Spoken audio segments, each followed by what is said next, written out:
Ellison goes out of his way to establish the identity of these individuals as veterans because he's making a connection with the grandfather. He says something else.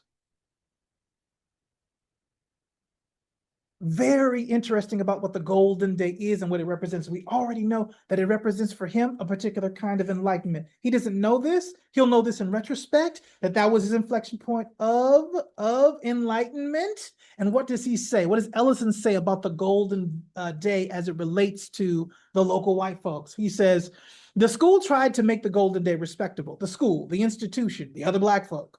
They want to make it respectable. They're not trying to destroy it, but they want to make it respectable, right? They want to keep order, which is why supercargo is in there. But the local white folks had a hand in it, and somehow it got nowhere.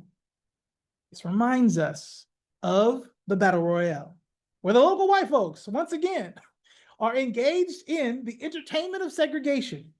Yes, these men are crazy, but in the golden day. But he comes out enlightened. Are the local white folks attempting to ensure that other young African Americans are not infected with that kind of enlightenment? Probably so. It is that kind of enlightenment that actually creates the Black Power movement. It is that kind of enlightenment that actually creates Black Lives Matter. It is that kind of enlightenment that establishes the notion of self-defined, self-determined Black power. All right.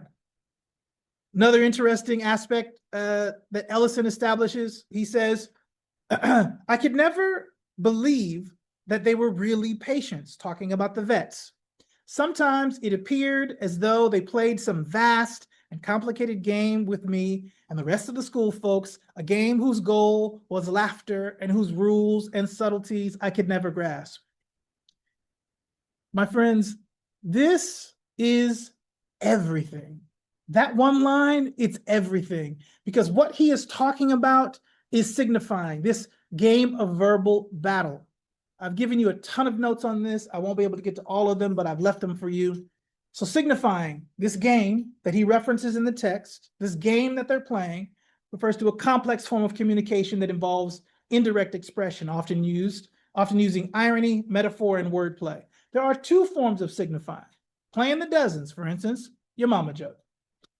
Your mama sent her picture to the Lonely Hearts Club, but they sent it back and said, we ain't that lonely. And number two, trading 12s. Change the joke to slip the yoke. It is a transfer of knowledge from one generation to another. Signifying is verbal communion with allies and verbal combat with enemies. Again, verbal communion with allies and verbal combat with enemies. So we see in the scene that these individuals are making jokes in verbal combat with not only Norton as a figure of white local authority, but also the institutional authority rooted in supercargo and the rest of the institutions attempting to suppress their knowledge and information.